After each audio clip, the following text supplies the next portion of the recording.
Arbor Day, ladies and gentlemen. I hope you went out and planted a tree for Mother Earth because we have a very existential threat. It's called global warming, or what are they calling it now? Climate change? Yeah. I'm just kidding. Ladies and gentlemen, it's Friday. And everyone across America and around the world, welcome to the Raw Feed. I'm Gary Franchi coming to you live from just outside of Chicago on this historic day 95 of President Donald Trump's triumphant return to the White House. Yes, we're counting down to day 100. That's next week, next week, Wednesday, where I will be, ding, ding, ding, at the White House, returning, my triumphant return to the White House. And it plans to be a wonderful and exciting week. I can't wait to be back. It's always fun to be in the swamp. Now, you're watching the only news show brave enough to bring you the stories the mainstream media desperately wants to hide. While they're busy peddling their carefully crafted narratives, we're digging deeper, pushing harder, and exposing the truth they don't want you to know. Right now, we're streaming live to millions worldwide across YouTube, Rumble, and X, and the global elite are terrified about what we're going to reveal. So, while you're watching right now, do me a favor. Bypass the algorithm by texting the stream to 5 patriotic friends who need to hear this information. The deep state wants to silence us, but they can't stop person-to-person sharing. Now, tonight we've uncovered explosive developments that will make the foundations of the corrupt establishment tremble. It's a federal judge, actually helping violent criminals escape justice. What shadow government operatives is DNI Tulsi Gabbard investigating right now? And why is the legendary 60 Minutes program imploding before our eyes? And how is China already surrendering to President Trump's masterful economic strategy? We're going to get to the bottom of those questions tonight, but what sets the Raw Feed apart from every other news show is that we interact directly with you, our loyal viewers. Throughout tonight's broadcast, we'll be reading your super chats and rumble rants between segments, featuring your comments on screen for the world to see. Your voice matters here. This is not a lecture. It's a conversation with patriots across America. And if you're not following us yet on Rumble and X, what are you waiting for? The tech oligarchs can shut us down at any moment, but they can never silence the truth if we build our community across multiple platforms. And speaking of community, have you checked out our exclusive Next News merch yet? Head to shop.nextnewsnetwork.com to secure limited edition gear that shows the world where you stand. From patriotic apparel to conversation-starting accessories, our shop has everything you need to proudly display your favorite news source. And let me tell you about our YouTube channel membership. It's truly something special. When you join, you'll unlock exclusive access to the Next News team. That means Brian and Todd and myself. Behind-the-scenes content you won't see anywhere else. And our exclusive members-only 24/7 chat room, plus special acknowledgement in the live chat during the live show. It's the best way to support what we do, getting incredible value in return. Now, look, patriots, we are living through a pivotal moment in American history. The deep state's desperate, the corrupt media is dying, and the global elite are running scared, but we can only continue bringing you the real news with your support. So if our reporting has helped you understand what's really happening in America, please consider making a donation through the links in the description. Every dollar helps us battle the corrupt media machine. Now, let's dive into our first bombshell report. What is it? Well, we're going to tell you in just a minute because they can't escape what they are about to learn. The mainstream media is terrified because it exposes exactly who they're protecting all along. This is the Raw Feed, where we don't just report the news, we expose the truth. So keep watching. You won't believe what's coming next. And I'll welcome you to the show. Yeah, baby. It is Friday. Who's here? Who's here? Resto Guy, Skivvies, and Tara, and CME. And Reach the Masses Lakeland. Juan Ruiz wants me to do a Trump dance again. Well, you know the rules. Tracy Jones is here. Salad is here. Sure You is here. We've got Latro is here. MAGA. We've got who else? Ikuas is here. A special guest with Trump. Scontech is here. Fred Redmond is here. Cisco. Trippy Grows is here. John Hancock Had 3 strokes, but he's here. God bless you, brother. Save the balls. Balls? Bales. Save the bales? Save the bales. Frank Hernandez, Mark Brown, Dan Daly's here. The gang's all here. Scottish Tart in Wisconsin. TN Girl, Tennessee Girl. Immortal Creations, Dave Seifert. P11B30 is here. Yves Martel, Laughter Talks. Jesse Menendez, Nancy Pelosi's liver. I always love seeing that one. That's funny. That's funny. Remember, when you sound off in the chat room, where you are watching from and how you are watching, because it helps everyone know just how big the next news family is. Okay, let's get into our first story of the night, because it's day 95. Something extraordinary is happening on the world stage right now, and the mainstream media is doing everything in their power to hide it from you. President Trump, in just 95 days back in office, has completely transformed America's position in the global hierarchy. Foreign leaders are literally lining up for meetings, and the list is reportedly 3 pages long, single space. But here's what's really sending shockwaves through the international community. What? Well, why are certain countries suddenly scrambling to negotiate? What unprecedented move regarding the Pope has diplomats stunned? And why is Barron Trump's unique communication strategy at NYU relevant to national security? Well, the answers reveal a masterclass in strategic leadership that has global implications. Continue watching this special report, because we have a Noble Gold Investments alert as well. Did you know that gold has surged 46% in less than a year, doubling the gains of NASDAQ and S&P 500? It's not another rally. Global reserves are shifting, exposing cracks in the monetary system. Investors are losing confidence in paper gold and demanding physical metal, creating a massive gap between gold owed and gold available. But this is not how institutions broke another system. It's about how you can profit from it. Right now, Noble Gold Investments has a limited supply of investment-grade gold bars and coins available. As banks scramble to fulfill their obligations, pushing gold prices higher, you can profit. Smart investors are already moving into physical gold, and Noble Gold makes it easy for you to do the same. And when you make a qualified investment, they will add a free 10th-ounce gold coin to your order. Visit nextnewsgold.com. It's linked in the description. If you tap more below this video, or that number on the screen, write it down, 877-646-5347. Make sure you tell them that Gary Franchi and the Next News Network sent you. And tell Colin I said hi, would you? All right, what do we got here? Yes, bombshell news. President Trump reshaping the global order. The America First policies are on fire. From the Middle East to Ukraine to China, Trump is negotiating deals for peace while establishing strength on the world stage. The results speak for themselves. Now, President Trump is heading to Rome, all right, to pay his respects to Pope Francis while simultaneously negotiating with Putin to end the Ukraine war and save 5,000 young lives every week. That's what his aim is. Here is a quick press gaggle that he just gave earlier today as he was departing. These are some of the most amazing moments to capture if you're ever at the White House when President Trump is there departing on Marine One. I've seen it a number of times, but let's go to those moments earlier today. Mr.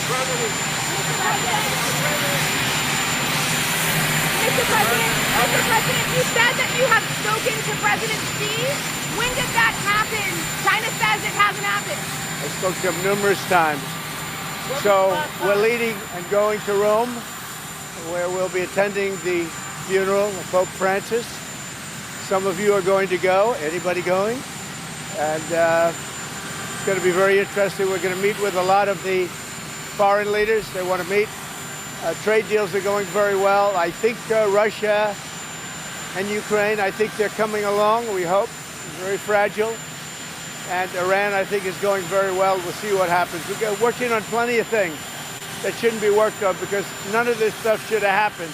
This should have been taken place by Biden. It should have been fixed by Biden, but he couldn't do it, nor could he come close to doing. So anyway, we're going to Rome to pay our respects, and we'll be leaving that same day. We'll be coming back home tomorrow night. And I'll see some of you over there. Otherwise, I'll see you on television. How was the Whitehall meeting this morning? You said you spoke with President Xi. Have you spoken to him since the tariff? When did you last I don't want to comment on that, but I've spoken to him many times. Yeah. From Japan? From Japan, I'm getting along very well with Japan. We're very close to a deal. Will you be meeting with the President? I'll be meeting with the Italian. Yes. Your Prime Minister? Oh, it's possible.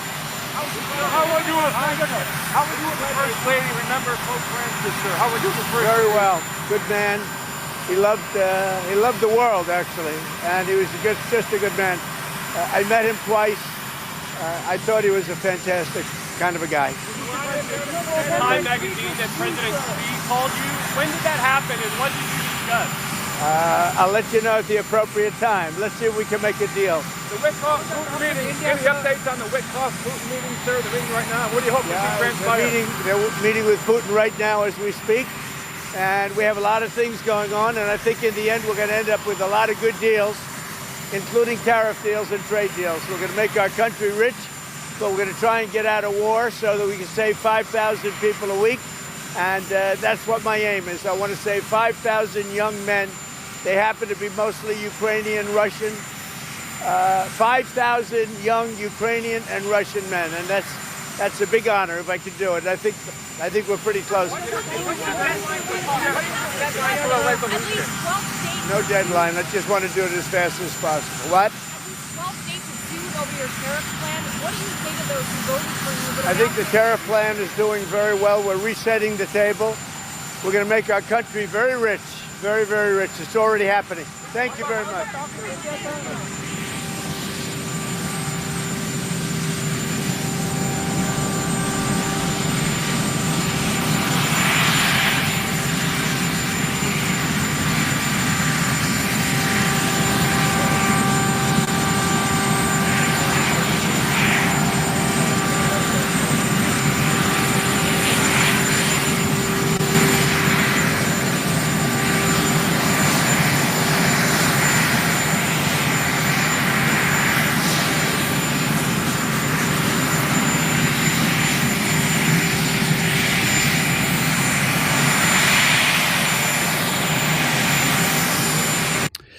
There he goes. Trump's masterful energy policies crushing Iran's economy. Did you hear this? Quote, when they drive down the cost of oil, guess what? They don't have the revenue, nor does Russia. Newt Gingrich. Iranians are getting... Yeah, I think that's right. I think when Donald Trump speaks, his words actually matter because he actually follows through and does what he says he's going to do. And so going back to Iran, this is where I think the Iranians are getting the message, at least I hope they do, because it's not against the Iranian people, but the Iranian government has to understand that the president is going to make the United States energy independent. And when they drive down the cost of oil, guess what? They don't make as much money. They don't have the revenue, nor does Russia. And so when the president talks about drill, baby, drill, that is not just to help Americans, it's to help the world's safety, but it's also to get rid of the biggest threats that the world has against, using their nuclear bombs, whether they be Russia or Iran. Well, and as you note, the president now is going to be visiting Saudi Arabia, and I think that that's a clear indication. He and the Saudis are lockstep on this. The Saudis want to stop the Iranian nuclear program in its tracks. The Saudis see their future in alliance with the U.S. and, frankly, in recognition of Israel and working together with the Israelis.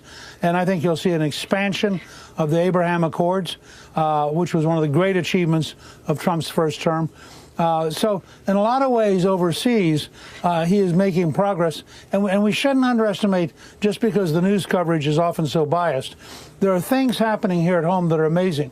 If you were to look at the total number of investments that are being made here, it's astonishing. As you know, my wife Calista has been nominated to be the ambassador to Switzerland, and she's been studying in preparation for going to the Senate.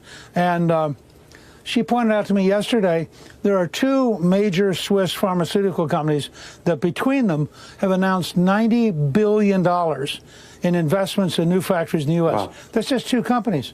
I think there are a dozen or more auto companies that have announced it. We're seeing the leading chip maker in the world has announced a huge investment. I think probably there are $7 or $8 trillion already committed to build things in America, and I think you're going to see a lot more in the next 6 months. And that's the kind of thing that people are going to, a year from now, people are going to be talking about the Trump boom as opposed to the nervousness that we're getting out of all the speculators right now.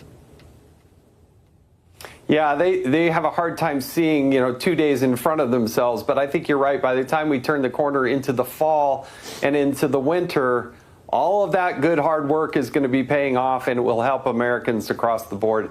Speaker, it's going to settle. That's the point. Yes, it's going to be hard at first. There's going to be fluctuations and uncertainty, but we have to play the long game. Remember that. And look what Trump has accomplished in just 100 days. Well, 100 days is next Wednesday, but we're at 95 right now. Border crisis solved, criminal aliens being deported, Israel finally allowed to defeat Hamas, Iran being contained, and it's just the beginning. Here's more from Newt Gingrich on Fox News. Days it's remarkable.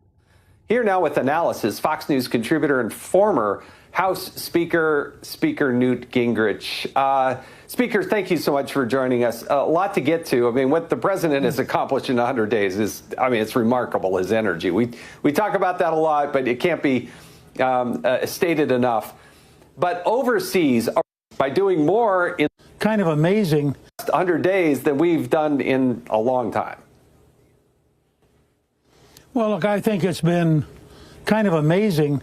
If you take the whole 100 days, remember, just before he became president again, we had people pouring over the southern border.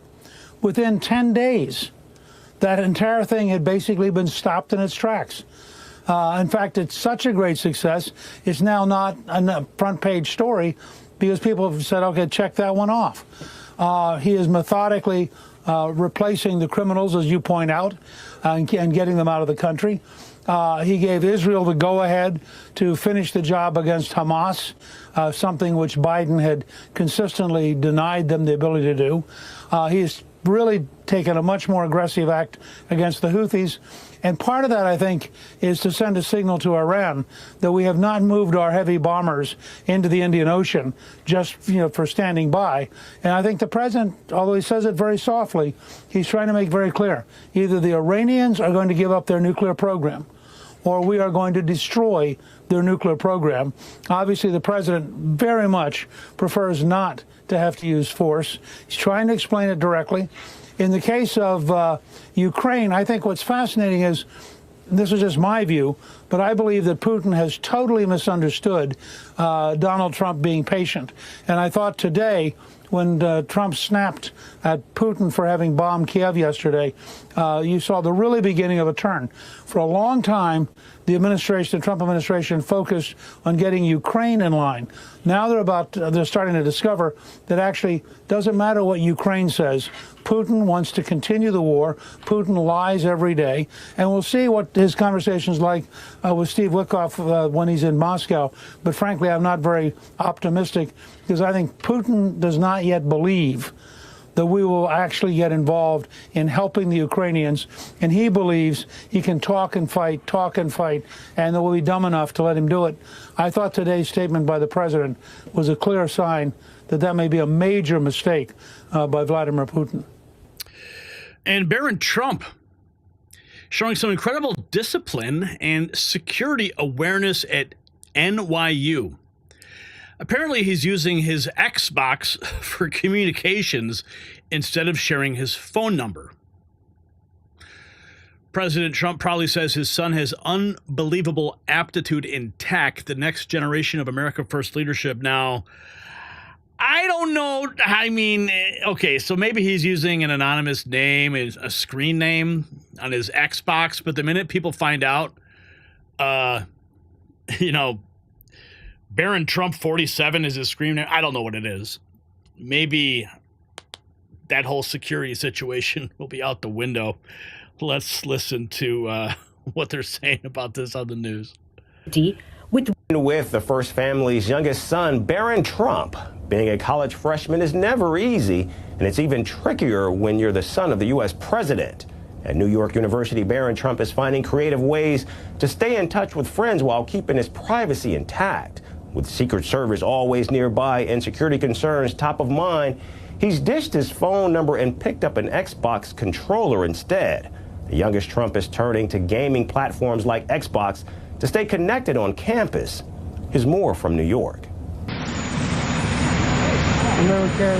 College can be a big adjustment for any freshman, even more so when you're the son of the U.S. president. We're talking about 19-year-old Barron Trump. He's currently navigating student life at New York University with one key difference: the constant presence of Secret Service agents and a need for privacy. Instead of relying on traditional communications methods, Barron Trump has found a workaround that fits right into Gen Z's digital lifestyle. He's reportedly using his Xbox to communicate with his friends. Barron reportedly is steering clear of sharing his phone number for security reasons. Reports state that him sharing his personal number creates more trouble than it's worth, with the risk of the number leaking and potentially leading to endless unsolicited calls. It seems easier to avoid it altogether.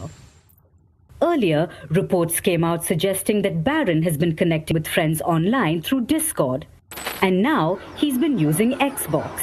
Known more for its role in gaming than casual conversation, Xbox allows for private voice and text chats.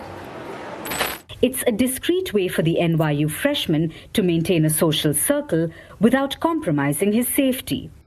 A report stated that it's his until his screen name is leaked. Communication platform of choice. He's still troubleshooting, but it works for now. According to reports, Barron only shares his Xbox gamer tag with people he knows. Okay, so he shares his gamer tag only with people he knows. I don't know how any different that would be from sharing your phone number with only people you know. Like, what's the difference, right?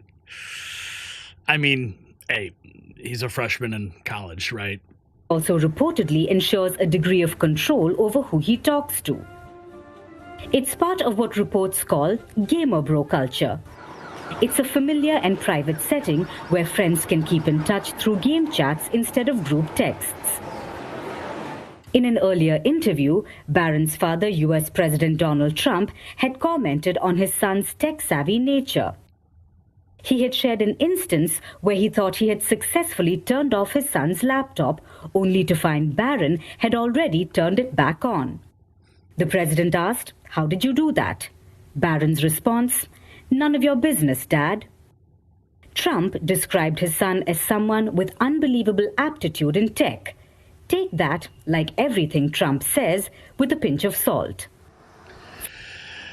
Okay, that's an interesting anecdote about Barron. We very rarely get any insight into Barron's life, and now you got a little snapshot. And of course, we all know President Trump has renamed the Gulf of Mexico to the Gulf of America. Why? Because we're not doing this for retired communist college professors. We're doing this for families and kids who gaze upon the great Gulf of America. Here we have House Bill 422, some references done. We're not doing this for the retired communist college professors. We're doing this for the families and the kids who gaze upon the great Gulf of America and put their toes in the water. Look, Mom, I'm in the Gulf of America. Exciting things like this make people proud of our country. The most loved president in American history wants people to be proud of their country. The left wants people to be ashamed of their country.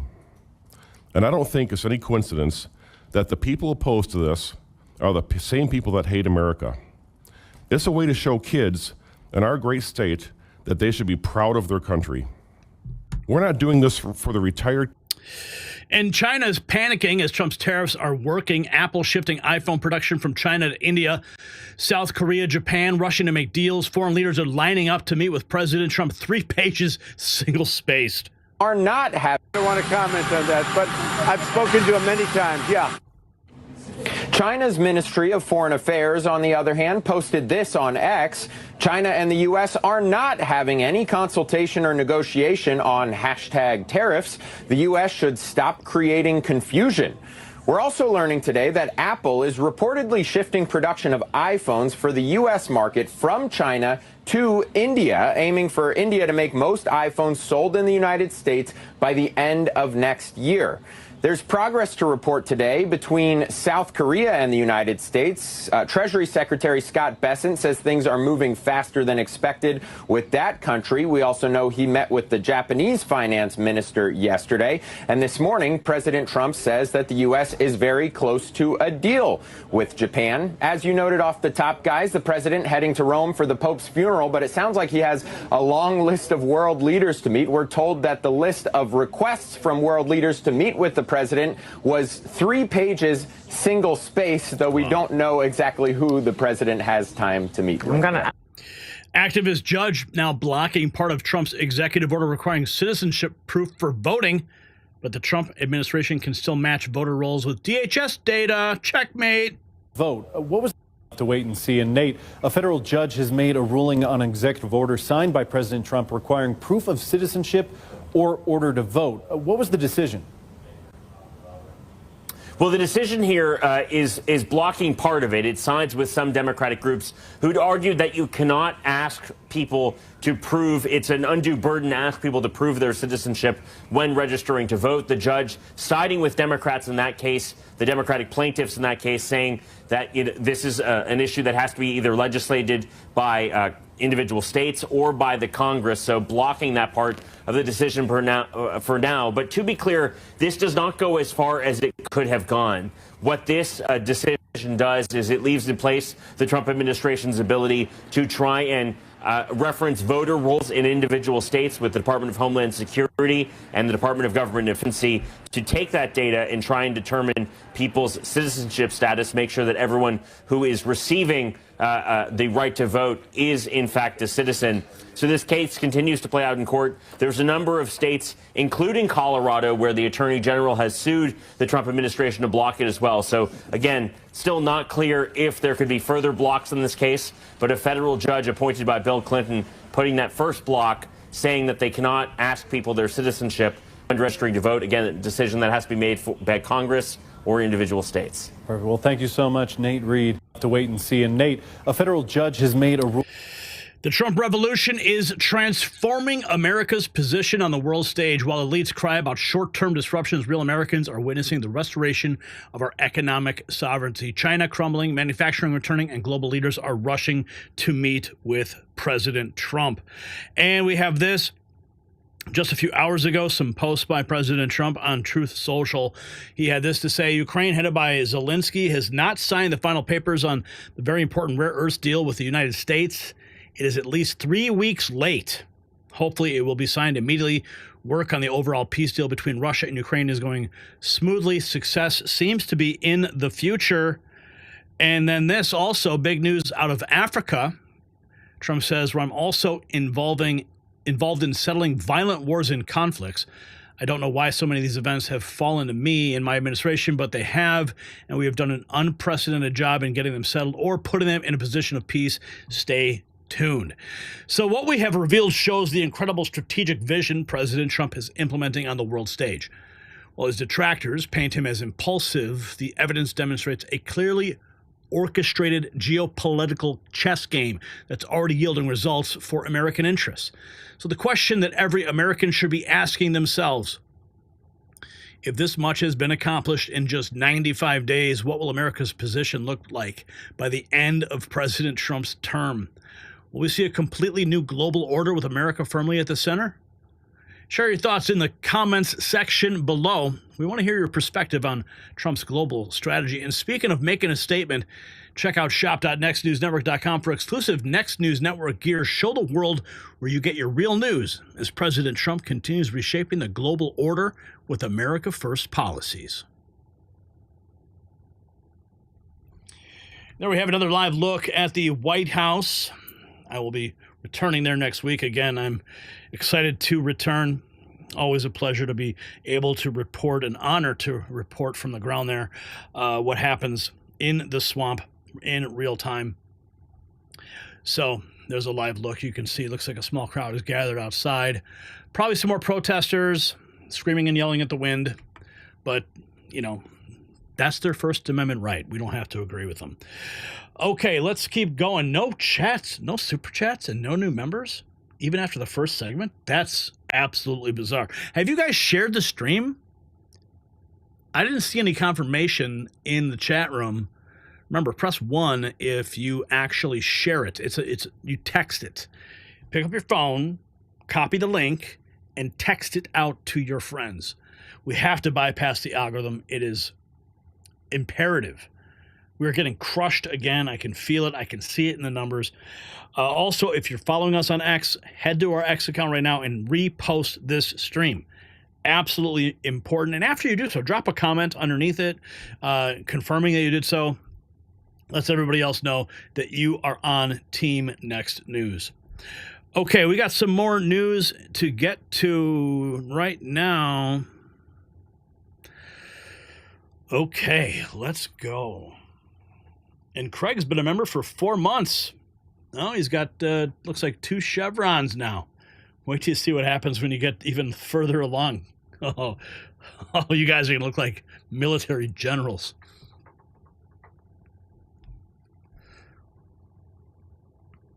In an unprecedented move that sent shockwaves through the judicial system, FBI agents have converged on a courthouse in Wisconsin to take a sitting judge into custody. This bombshell development raises alarming question about what's happening within our judicial system. What exactly did this judge do that was so egregious that it warranted federal agents making an arrest on courthouse grounds? Which high-profile criminal case was compromised, and why are legal experts calling this incredibly unusual? Not even something we saw during the first Trump administration. Well, the disturbing details of this case expose a level of judicial activism that threatens the very foundation of our legal system. Watch this special report to learn what happens when judges cross the line. Now, is the judicial system protecting criminals instead of victims? Reminds me of how our bodies can secretly work against us, too. A groundbreaking 2024 study shows that collagen can dramatically reverse this internal rebellion. Women taking collagen report fewer wrinkles and firmer skin. Like a corrupt judge, poor quality collagen won't deliver justice. That's why I use this multi-collagen formula, 5 key types from 4 different sources. It's transformed my appearance. Look how beautiful I look. Huh? Reducing my wrinkles, improving my skin's elasticity. I mean, come on, you want to pinch these cheeks, right? The hydrolyzed peptides absorb quickly, and it's non-GMO with no artificial additives. Get 51% off during our special promotion at healthwithgary.com, linked below. Just tap more below this video. So we've got a bombshell development that's happening. The judicial rebellion against America's immigration laws collapses as the FBI makes an unprecedented arrest of a sitting judge. The days of black robes shielding illegal aliens from justice are over. A new era of accountability has begun. Let's dive deep. FBI Director Kash Patel announces the arrest of Judge Hannah Dugan for obstructing immigration enforcement. We believe Judge Dugan intentionally misdirected federal agents to help an illegal alien escape. The judge's actions created increased danger to the public. Here is the message he posted. Just now, FBI arrested Judge Hannah Dugan out of Milwaukee, Wisconsin on charges of obstruction after evidence of Judge Dugan obstructing an immigration arrest operation last week. We believe Judge Dugan intentionally misdirected federal agents away from the subject to be arrested in her courthouse, Eduardo Flores Ruiz, allowing the subject, an illegal alien, to evade arrest. Unbelievable that this judge would do so. Unfrickin' real. Thankfully, our agents chased down the perp on foot, and he's been in custody since, but the judge's obstruction created increased danger to the public. We'll have more to share soon. Excellent work, FBI Milwaukee. Wow. Judge Dugan. There she is in her red shirt. How shameful! A 9-year veteran of the Milwaukee County bench under federal investigation for shielding a man from an ICE arrest. The sign in our courtroom 4 days before the incident invited people who feel unsafe to request Zoom hearings. Check this out. And wanted by asking whether a Milwaukee County judge obstructed justice by shielding a man from an ICE arrest at the Milwaukee County Courthouse. The incident happened Friday in misdemeanor court and could make the judge a target of a federal investigation. Nick Bohr tonight with that story. Judge Hannah Dugan has been on the Milwaukee County bench for 9 years, but is herself under scrutiny after an incident involving a man wanted by immigration agents outside her courtroom Friday. According to a law enforcement source, ICE agents were waiting outside Dugan's courtroom for a man making a court appearance there, but Dugan is alleged to have shielded him to avoid his ICE detention. In an email to other judges shared with 12 News, Chief Judge Carl Ashley confirmed the presence of ICE agents Friday, explaining they had a warrant and were asked to wait outside the courtroom. However, Ashley said he, quote, had no information to provide as to what occurred inside Judge Dugan's courtroom. I spoke with Judge Dugan outside of her courtroom here this afternoon. She told me that she didn't wish to comment at this time, but there is a sign taped to her courtroom door that predates the Friday incident, but seems to reference some of the same issues. The sign urges any person who, quote, feels unsafe coming to the courthouse to contact Judge Dugan's clerk to request a remote hearing via Zoom. It's stated 4 days before the Friday incident. An ICE spokesperson told 12 News Tuesday morning they would not confirm the incident. They also wouldn't say whether the man in question was ultimately detained by ICE. At the Milwaukee County... Well, now we know they were detained by ICE, and so was the judge. Judge Dugan became visibly angry when she learned ICE was waiting for Flores Ruiz, a domestic violence suspect. She escorted him through a jury door to help him escape federal authorities. She has now been arrested on courthouse grounds. Yeah, you stupid ass. 18th, that the judge Hannah Dugan. You F-A-F-O, honey. F-A-F-O. Welcome to the new America, biatch. The judge, Hannah Dugan, a local judge, Milwaukee County Court. She was arrested on courthouse grounds where she works at about 8:30 this morning, taken into custody, appearing before the federal court about these charges, helping an immigrant from Mexico try to escape federal immigration authorities. The story of how that happened, it all took place on April 18th. That man, a man named Eduardo Flores Ruiz, he was in her court for a domestic violence charge, according to the court records. And at the hearing, the immigration authorities from the federal government were waiting to apprehend him for these immigration removal proceedings. But Judge Dugan, according to the court record against her, became visibly angry, commented that the situation was absurd, left the bench, entered chambers, and then escorted later Flores Ruiz through a jury door so that he would avoid his arrest by federal immigration authorities. That is according to the Justice Department in federal court. Flores Ruiz has also been apprehended. He appeared in court yesterday for trying for the re-entry proceedings. The judge, Hannah Dugan. Oh, wow. Over at MSNBC, this is incredibly unusual. That's what they're saying. The FBI arrested Judge Dugan for trying to help an undocumented immigrant. It's called aiding and abetting. Get it right. So what we know right now, have taken the extraordinary step to arrest a judge for allegedly obstructing an immigration arrest. Let's get right to NBC's Gary Grumbach, who has been trying to work on getting this reporting for us. What do we know? Yeah, what do you know, Gary? What do you know? What we know right now is that over the past several days and weeks, we've seen videos of people being arrested at courthouses by Department of Homeland Security officials when they show up for hearings to... Perfect. That's the way it should be.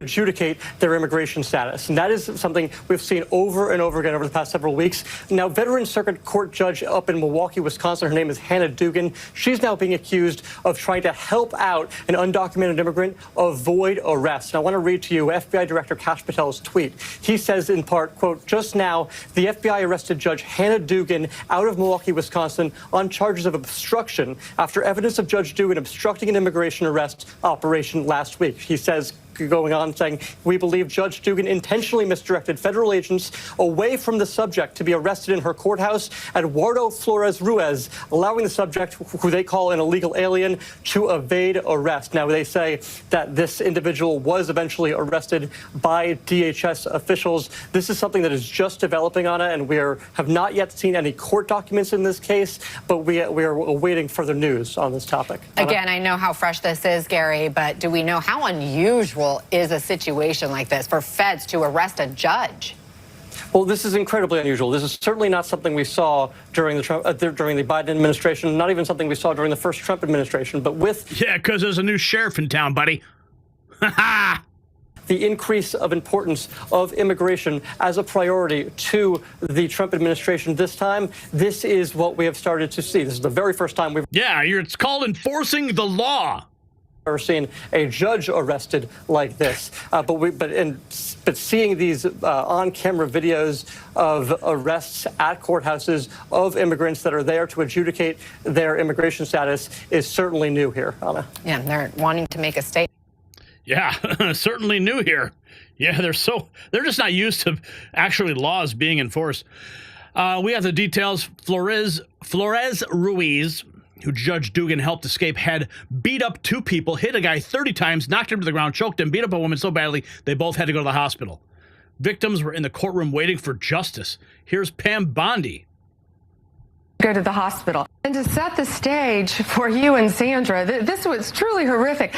This guy was in court being prosecuted by a state prosecutor for domestic violence battery. He had beat up two people, a guy and a girl, hit the guy 30 times, knocked him to the ground, choked him, beat up a woman so badly they both had to go to the hospital. And John, you know, it's so rare for victims to want to cooperate. They wanted to cooperate. They were sitting in the courtroom with the state prosecutor. The judge learns that ICE was outside to get the guy because he had been deported in 2013, came back in our country, commits these crimes, charged with committing these crimes, victims in court. Judge finds out. She goes out in the hallway, screams at the immigration officers. She's furious, visibly shaken, upset, sends them off to talk to the chief judge. She comes back in the courtroom. You're not going to believe this. Takes the defendant and the defense attorney back in her chambers, takes them out of private exit and tells them to leave. While a state prosecutor and victims of domestic violence are sitting in the courtroom. And to set the stage. Lock her up. The law enforcement message to corrupt judges: we're going to prosecute you, and we are prosecuting you. Officials stunned by Dugan's actions. Here's more from Pam Bondi. I found out when you see these judges trying to obstruct your efforts to make this country safer, what is your message to them? We are going to prosecute you, and we are prosecuting you. I found out about this the day it happened. We could not believe, actually, that a judge really did that. We looked into the facts in great depth. That's her picture up on the screen, Hannah Dugan, who is now in custody. You cannot obstruct a criminal case, and really, shame on her. It was a domestic violence case of all cases, and she's protecting a criminal defendant over victims of crime. When you see... Not an isolated case. New Mexico judge, this just broke yesterday. Joel Cano resigned after harboring a TDA gang member with a necklace that said "kill," pictures of decapitated victims on his phone. He took one of the TDA members' cell phones and beat it with a hammer to destroy evidence. That judge arrested. Began in late February. A New Mexico judge resigned last month after a suspected TDA gang member was arrested at his home. The man was allegedly living on property linked to the judge's family. Griff Jenkins picks up that story live in Washington. Griff, I feel like I could have watched this on Netflix. Yeah, and Dana, this story just leaves you wondering, what did this judge know or not know, and when did he know it? Look, this all began in late February. Homeland Security investigation agents raided Judge Joel Cano's New Mexico property and arrested alleged Tren de Aragua gang member Christian Ortega Lopez for being illegally in the country and in possession of a firearm. Days later, Judge Cano resigned without explanation. Now, according to court documents, Ortega Lopez had been doing odd jobs for Cano's wife wife before being offered lodging in the couple's casita on the back of the property following his eviction from an El Paso apartment. And in the documents, it says, quote, the defendant was introduced to Nancy Cano's daughter, April Cano, who possessed a large number of firearms. The defendant advised that April Cano allowed him to hold and sometimes shoot various firearms. They also allege Ortega Lopez admitted he knew it was illegal for him to possess firearms. He associated with other TDA gang members and had tattoos associated with TDA. A New Mexico judge. Judge Cano and his wife gave the gang member assault rifles that belonged to their daughter. The criminal goes to a shooting range with the rifles, a suppressor, other known TDA members. Judges are actively endangering American citizens. I mean, when you look at the associations with this violent Venezuelan gang, Tren de Aragua, and this person that they harbored in their home, he was showing signs through clothing, we were told, tattoos. There was evidence through voice messages and text messages of his association to TDA. So what charges will Cano and his wife face, if any? So Judge Cano, soon to be former Judge Cano, got his charges were just unsealed. He's charged with obstruction. He is charged, he admitted post Miranda. He took one of the TDA members' cell phones himself, took it, beat it with a hammer, destroyed it, and then walked the pieces to a city dumpster to dispose of it to protect him. The wife also is charged with destroying evidence. Sandra, not only that, this TDA member, and he had on a necklace that said kill, something about death. He had tattoos all over him. He also had on his cell phone pictures of two decapitated victims, victims, decapitated, gruesome photos, and he was sending them out, and whoever he was sending them to was sending back saying, hey, you need to be careful. You shouldn't be sending these. You shouldn't be texting these photos out. Not only that, these two, the judge and his wife, gave him assault rifles that belonged to their daughter. That's what they're charged with. In the criminal report affidavit, he goes to a shooting range with these assault rifles, with a suppressor, with other known TDA members, and they're shooting. This is the last person that we want in our country, nor will we ever tolerate a judge or anyone else harboring them. I mean, oh, wow. Can you believe that? Well, now those judges have been arrested. Activist judges been blocking Trump at every turn. Fund sanctuary cities. And like 20 minutes later, another federal judge came in and says that a federal judge just came in and said that President Trump cannot defund sanctuary cities. And like 20 minutes later, another federal judge came in and says that President Trump cannot take DEI out of the schools. This is after federal judges tried to block the Department of Government Efficiency from accessing certain agencies. Federal judges have blocked deportations. I mean, they tried to get Kilmar Abrego Garcia, an MS-13 gang member, wife beater, human trafficker. They tried to say that you can't even deport him or his Tren de Aragua friends, MS-13 friends. You can't deport anybody. Can we talk about defying these courts already? Because I'm sorry, they talk about defying the courts as fascism. What do you call a system where the president of the United States was elected in a landslide mandate, gets into power, and then everything that he does is blocked by unelected judges and justices who never were elected by the people? The president was elected by millions and millions of voters just last November, just a few months ago. Yeah, we all remember. And a Democratic congresswoman claiming enforcing immigration law is authoritarian. While admitting her office received more calls about protecting illegal aliens than any other issue. Is still due. But I am very interested in Democrats caring about due process for illegal aliens. What process do you think is still due an individual who two courts found had reasonable belief to believe he had an affiliation with MS-13, who his wife initially said had scratched her and caused a bruising on her body? What process would make you feel like the Constitution and our framers' understanding of it would be fulfilled? So, Laura, you and I can disagree on, this individual in particular. I'm not here to really advocate for one person. That needs to happen in court. No evidence has actually ever been presented. You went to El court. Salvador. Now you're saying it's not about him. Of course it's about him. Due process. You went to El Salvador for a political stunt, and now you're saying it's not about him. It is about this case. Laura, it is about the rule of law. This is a bipartisan issue. It transcends partisan politics. That's why a conservative-leaning Supreme Court has said that Donald Trump must facilitate the return of this individual. This is very dangerous. We are turning into an authoritarian country, and there are Americans from all across the political spectrum who are deeply concerned about this. Again, my office has not received more calls about any other issue since I have been a congresswoman than this one, tariffs being the second one, and the lack of real logical economic policy, but the issue of due process. Yeah, keep making excuses. Congress is taking action. Representative Darrell Issa passed a bill to block district courts from issuing nationwide injunctions, and here's Newt Gingrich. I can talk. There's a great question from Incognito who asks why Congress isn't doing more to deal with these district judges who seem so out of control. I can talk about that because I actually testified at a Judiciary Committee hearing in the House just about a week ago, talking about the need to restrict district courts to local district decisions and not allow district court judges to make nationwide decisions that affect everybody as though they were an alternative president.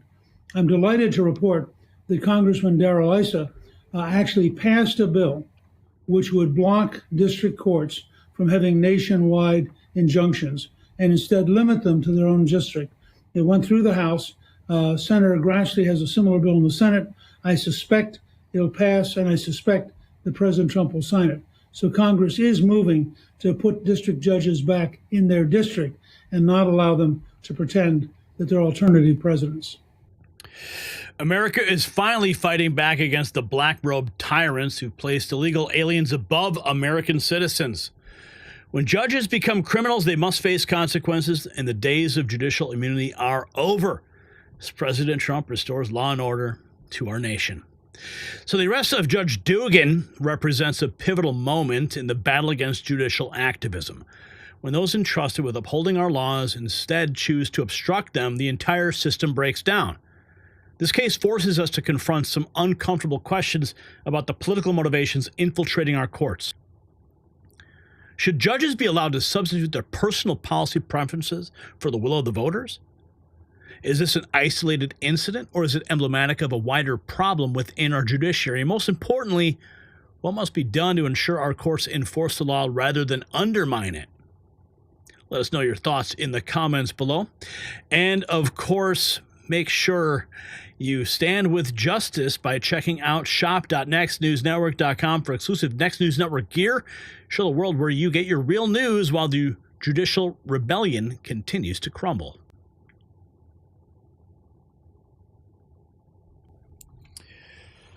All right. We have our first super chat of Friday. 2 super chats. Craig gifted 1 membership to Camper14 Tina. And Tony dropping $5. And 3 family for life. Support the channel. Keep his lights on.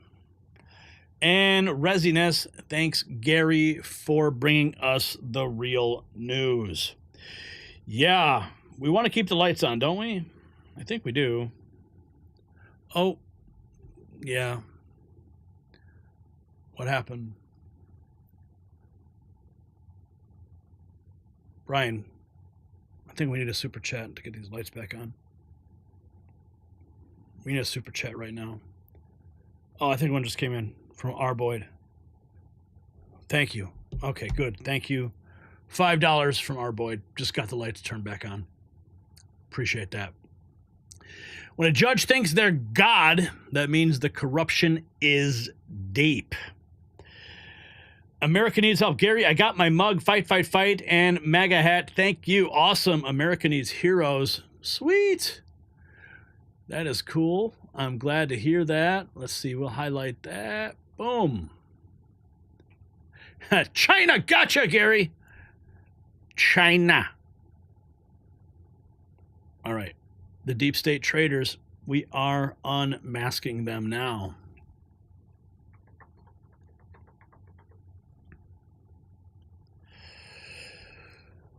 A high-stakes battle is unfolding inside our government agencies as Director of National Intelligence Tulsi Gabbard takes unprecedented action against what many are calling the deep state. Sources confirm multiple criminal referrals have been sent to the Department of Justice, but the details of what's been uncovered have officials scrambling. Who exactly are these shadowy figures operating within our government, and what classified information was illegally leaked to the Washington Post? And why is undercover footage from inside the Pentagon sending shockwaves through the Defense Department? Well, the implications of this internal conflict reaches the highest levels of our national security apparatus. So keep watching as we expose the shadow government operatives working against President Trump from within. And while deep state traitors undermine America from within, many patriots are fighting their own internal battles with chronic pain. Like these shadow government operatives, inflammation can sabotage your body's normal function. Before reaching for another painkiller, you need to know about this turmeric hack for pain. A leading pain doctor discovered a turmeric extract 200 times more powerful than standard turmeric. His patients experienced remarkable relief as this formula attacks pain at its source. Justice Tulsi Gabbard is targeting corruption at its source. No more injections or ineffective treatments. Watch the video at goldenrevive.com/NNN. It's linked down below to see how it works and reclaim your freedom from pain. Just tap more below this video. So the bombshell revelation, DNI Tulsi Gabbard, multiple criminal referrals to the DOJ for treasonous leaking of classified intelligence. The deep state is being exposed. Let's dive in. DNI Gabbard confirming classified intel illegally leaked to the Washington Post for partisan political purposes to undermine Trump's agenda. These are not whistleblowers. These are saboteurs working against the American people.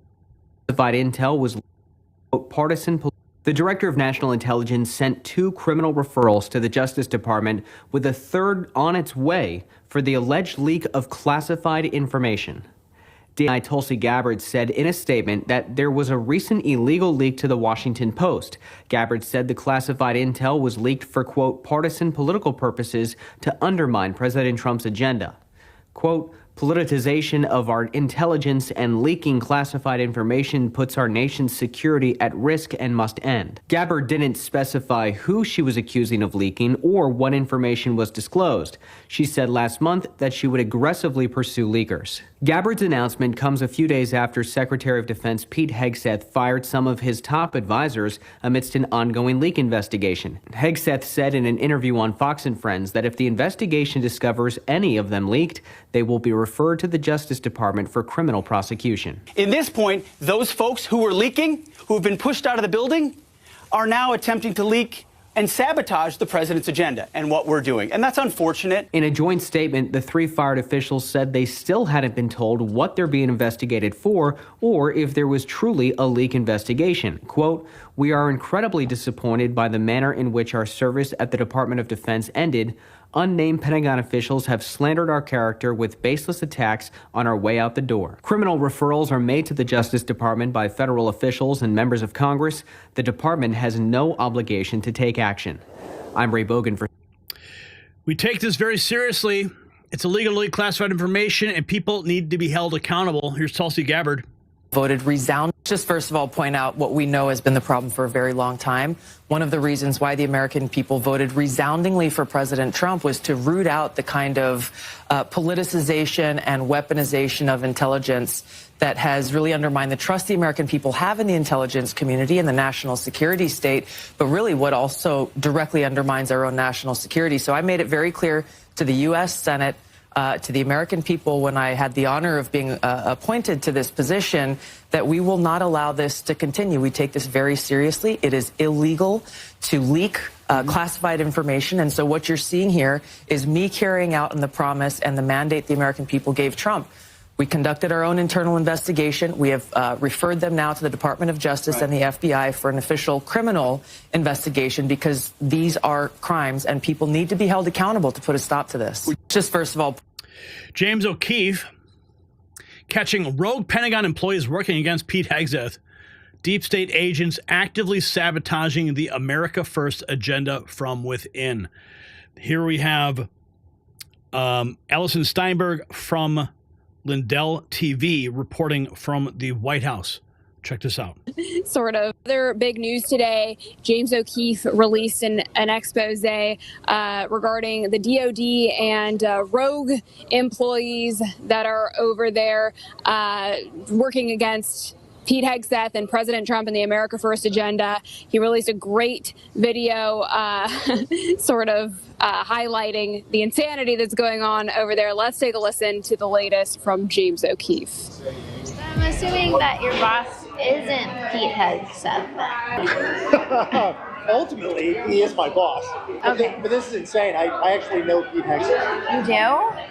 Like personally? But this is so crazy. Like, that's not a good reflection on me. That's a bad reflection on Trump. Like, nobody I know should be the Secretary of Defense. Oh, no. Like, he's insanely young to be and he wasn't that high up in the military. He used to be in the D.C. National Guard. Oh, did you guys work together? Or? Yeah, I mean, in our side hustle in the National Guard. Oh. And I met him in my unit. He was just in my unit. Oh. And I don't know, I can go on about Pete Hegseth. Now, Nicholas Terza claims that he knows Hegseth from the D.C. National Guard, but we spoke to a senior official at the Pentagon who said that's not true, that Hegseth has not ever heard of this man or seen him. Never heard of him, never seen him. I thought this was so wild. These crazy socialists make these radical claims and, can't even support them with any evidence. But for this guy to just, willy-nilly go out on a date and expose this classified information, it's very telling, very concerning. I mean, pretty sure this is a national security issue. Someone like this should not be employed. It should not be the branch chief of the Pentagon, probably. So I'm glad James O'Keefe exposed this. Interestingly enough, shortly after the release of this expose, this fellow, the branch chief of the Pentagon, Nicholas Terza, did actually delete his LinkedIn. So I think that's very telling and probably indicates that he may soon be out of the job. Hopefully that is the case. And Donald Trump Jr. has publicly exiled officials claiming to be America First, but secretly undermining Trump. The lines are being drawn. Here is Megyn Kelly. To X, that Hegseth will be fired by President Trump. Almost immediately after, Don Trump Jr. took to X and made clear that this guy, Mr. Elliott, is not America First, though he claims to be, and is officially exiled from the movement. He's not happy with this guy, Elliott. The three alleged leakers, however, remain a bit of a mystery. Why would Pete's top aides, including his friend Dan Caldwell, allegedly leak to NBC News about alleged war plans involving the Panama Canal? And there were other leaks, too, like that Elon Musk went over to the Pentagon. There were a few of them. It wasn't just the one. But this one would be top secret. All we know for sure is that Dan Caldwell appears to be part of MAGA's more non-interventionalist wing, which is fine. That's probably how Trump won the election in large part. There's absolutely nothing wrong with being non-interventionalist. I think the Republican Party in general has had it with the forever wars and the more bellicose nature of some of the parties. Certainly the neocons have become otherized and almost enemies to that strain of the party. So there's nothing wrong with Dan Caldwell feeling that way. And he does appear to feel that way. But the question is, was that view abhorrent to the people who fired him? Mr. Caldwell seems to think so. He went on Tucker's podcast last night with his first remarks since he got the axe. And in that exchange, Caldwell suggests that he was forced out of the Pentagon, not because he leaked anything to any member of the press, which he denies doing, but because he is anti-war with Iran due to his experiences in Iraq. It started really pushing me to where I'm at now in foreign policy. Like, we need to do something differently. And it kind of radicalized me in a certain way on this. And really, there's an argument that you need to be, when you're talking about foreign policy, you kind of need to be cold and detached. Like some people say that realists need to be cold and detached. I don't necessarily buy that. But, you know, when I hear about launching a new military operation, somebody talk about something, my first thought is, what's it going to be like for the guys? What's it going to be like for the boys that are going to be in the front?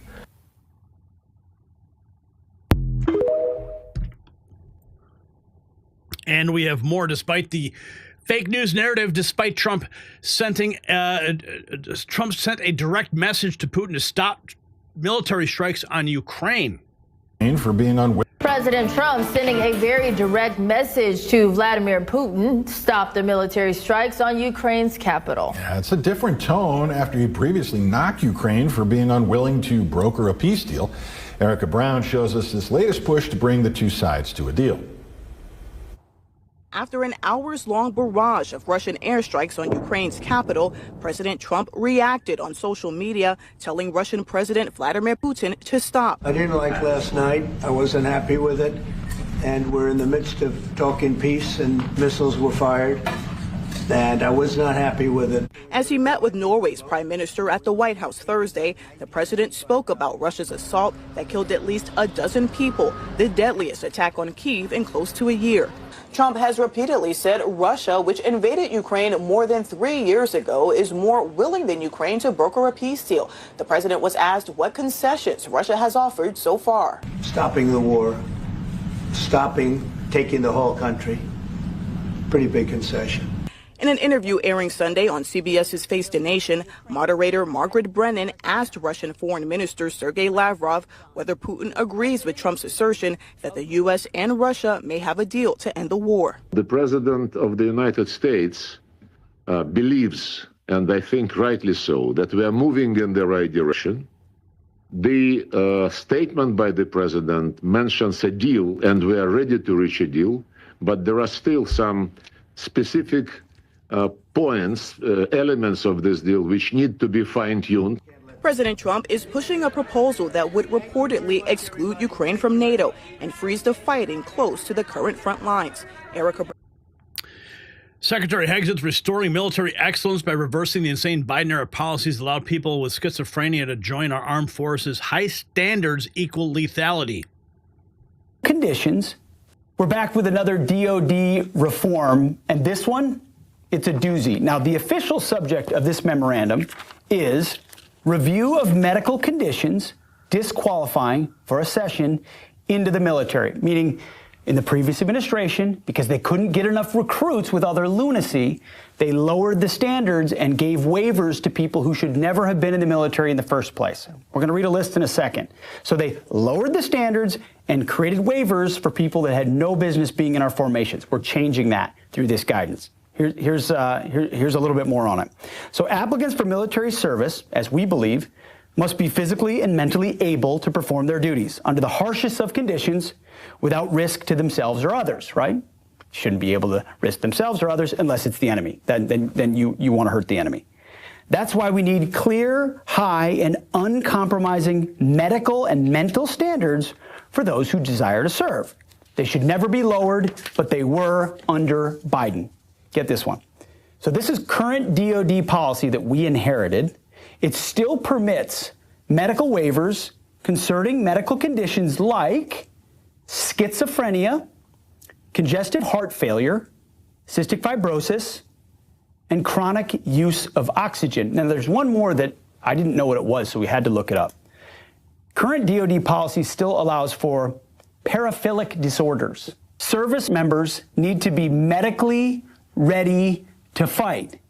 So today I'm signing a memorandum that tasks the Undersecretary of Defense for Personnel and Readiness to reevaluate these medical standards for joining the U.S. military. High standards equal lethality. And we've already seen a huge surge under President Trump of Americans who want to join. And they want to join a military with high, clear standards. We can meet those standards. Biden couldn't, President Trump has. And that's why I'm proud to bring those standards back in line. Let's go, baby. And Trump is already working to negotiate trade deals with 90 countries. The globalist CEOs of Walmart and Target are trembling as they privately warn about Trump's America First trade policies. America will no longer be taken advantage of. So far to try and work. Well, last night, Donald Trump hinted at trade talks between the U.S. and China. Tonight, Beijing is denying that claim. The Trump administration says it's spoken to 90 countries so far to try and work out new trade deals. But after hints of progress with China from the White House, a strong denial this morning from Beijing. The country's Ministry of Commerce saying in part today, quote, any claims about the progress of China-U.S. trade negotiations are groundless. CBS News has confirmed the CEOs of Walmart and Target privately warned President Trump that his tariff policy could disrupt supply chains and potentially result in empty shelves in coming weeks. The ripple effects are already starting to show. Prices are going up, markets are reacting, international partners are pulling back. That voice is part of a new front in the trade battle. It's Arizona's Democratic Attorney General, who's joining 11 other states in suing the White House in an international court, alleging the president exceeded his authority to impose the tariffs. The White House has defended its policy, arguing the U.S. trade deficit right now is a national emergency.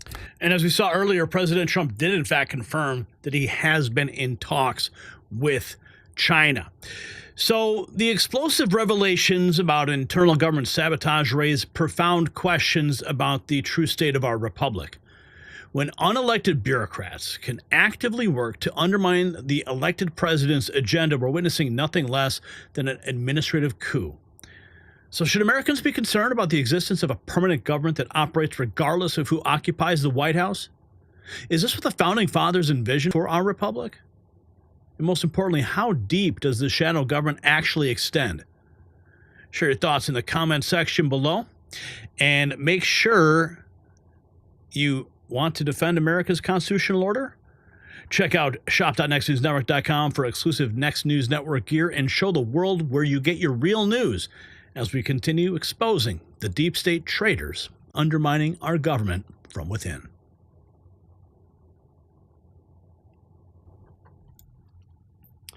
Okay, $20 on a Friday night, man. That's not even going to buy like a good pitcher of beer. It's Friday, guys. Come on. Buy Gary a drink tonight. All right. When a judge thinks they're good, that means the corruption is deep. R. Boyd. Night call. America is pulling off the Band-Aids. It hurts, and it ain't pretty, but it's necessary to start the healing. Yes, it is, Night Call. Well said. Well said. Okay, where are we going from here on this Friday night on the Raw feed? You guys are hanging out with Gary Franchi on the Next News Network. I'm glad you're here. We got Tracy Jones, Broken Prophet, Lynn, Master Shaw, America Needs Hero. I will eat beans and taters as long as this evil gets its butt kicked.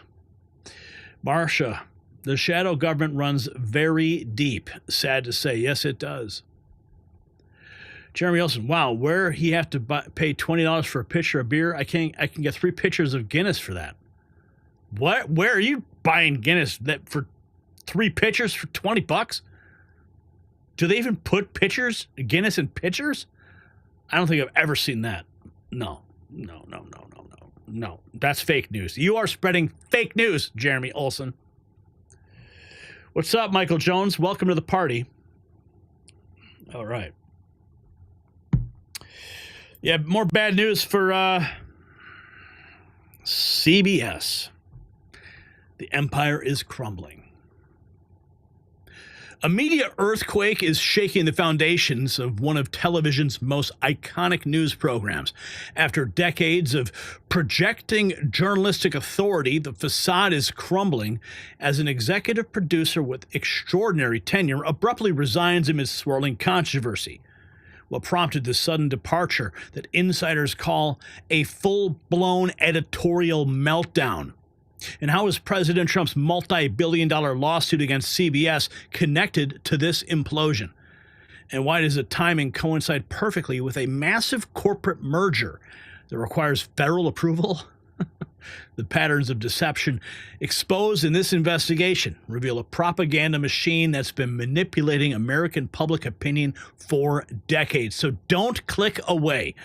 You're about to discover how the media elite has been lying to you.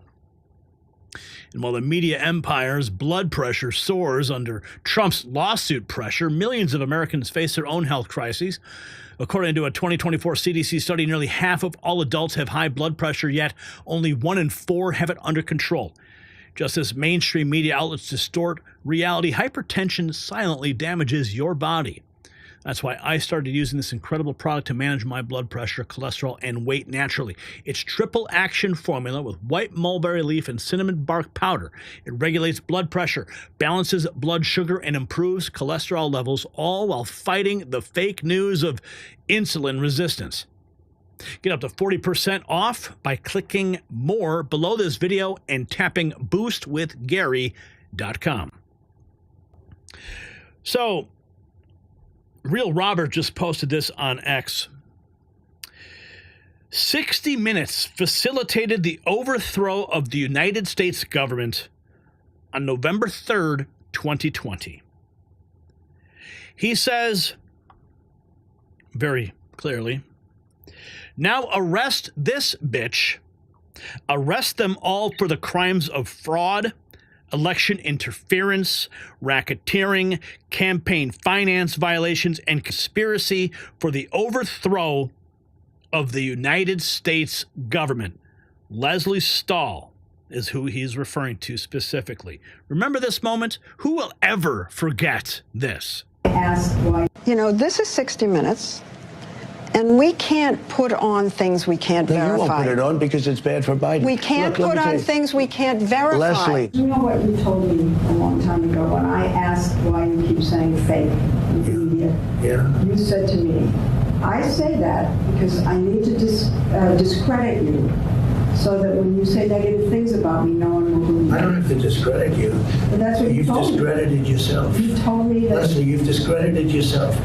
When you say that you're not going to cover Biden, you're going to ask him what flavor ice cream he has, okay? Instead of why did Hunter get $3.5 million from Moscow? Instead of why is an energy company paying your son $183,000 a month or whatever they're paying him, and he has no experience in energy. You know, you discredit yourself. I don't have to discredit you. So this story about Hunter and his laptop. Some repair shop found it. The source is Steve Bannon and Rudy Giuliani. I don't know anything about that. I just know it's a laptop, and they haven't. And you're making this one of the hottest, most important issues in the rallies. It's a very important issue to find out whether or not a man's corrupt, who's running for president, who's accepted money from China. Now, what you're seeing here is the angle that President Trump's team recorded of that 60 Minutes interview with Leslie Stahl, where she continually discounted the validity of Hunter Biden's laptop. This was clear election interference. They were running cover for Joe Biden. And now 60 Minutes is under fire. Big time. Crumbling before our eyes, 60 Minutes executive producer fleeing the sinking ship as Trump's $20 billion lawsuit exposes their corrupt editorial practices. No more hiding. Bill Owens, the third executive producer in 60 Minutes' 57-year history, has resigned, claiming he would not be allowed to run the show as he wanted. Translation, the elites are finally being forced to face accountability for their lies. Listen to this. The bombshell resignation. Chloe, the executive producer of CBS News' 60 Minutes, calling it quits today, resigning from the long-running Sunday news program, saying that he has lost his journalistic independence. His departure comes in the middle of President Donald Trump's $20 billion lawsuit against CBS and 60 Minutes. NBC's Chloe Melas joins us now. Chloe, what more do we know about this shakeup? This is huge news, Ellison. I mean, this literally shook the media news world today. I mean, Bill Owens has been with 60 Minutes for over 2 decades, and his statement says that he had a baby and one on the way in the midst of when he first started his career, and he's been at CBS for about 30 years. I mean, just to put it into perspective, I mean, 60 Minutes, it's an iconic show, and they've only had 3 EPs, and Bill obviously the third. So it's going to be difficult to fill that spot. In the meantime, they do have a woman named Tanya Simon. Her father was a war correspondent on the show as the interim executive producer. But this comes amid President Donald Trump suing CBS for $20 billion because he claims that 60 Minutes falsely edited an interview with Kamala Harris ahead of the presidential election.